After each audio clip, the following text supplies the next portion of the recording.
Today we are going to read The Thorn Bush from the book Mouse Soup, written by Arnold Lobel.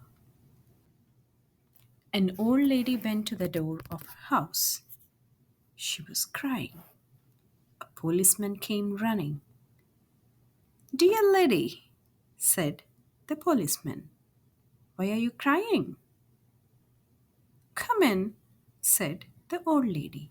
"I will show you."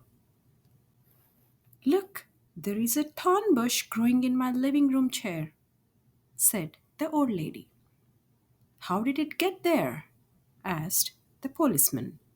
"I do not know," said the old lady. "One day I sat down and something hurt me. I got up.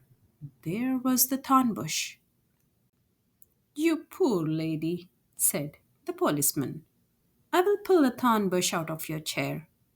Then you can sit down again." "No," cried the old lady. "Don't do that. I do not want to sit down. I've been sitting down all my life. I love my thorn bush. I'm crying because it is sick." "See," said the old lady. "All of the branches are falling over." "The thorn bush may be thirsty," said the policeman. "Perhaps it needs water." "I never thought of that," said the old lady. She poured some water on the chair. The thorn bush shivered and shook. Green leaves came out on the branches. Little buds came out near the leaves. The buds opened up. They became large roses.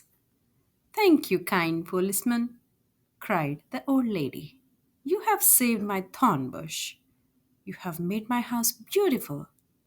She kissed the policeman and gave him a big branch of roses to take home. "There," said the mouse. "I have told you my stories. They'll make your mouse soup taste really good." "All right," said the weasel. "But how can I put the stories into the soup?" "That will be easy," said the mouse. "Run outside and find a nest of bees, some mud, two large stones, 10 crickets, and a thorn bush. Come again and put them all into the soup." The weasel ran outside very fast. He forgot to close the door. The weasel found a nest of bees. He was stung many times. The weasel found some mud.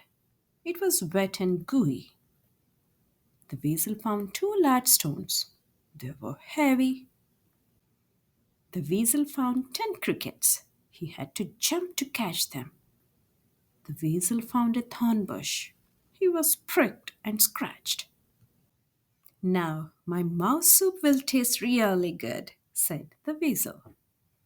But when the weasel came back to his house, he found a surprise. The cooking pot was empty. The mouse hurried to his safe home. He lit the fire. He ate his supper. And he finished reading his book. The end. Thanks for watching, and we'll be back with another one pretty soon. Until then, take care.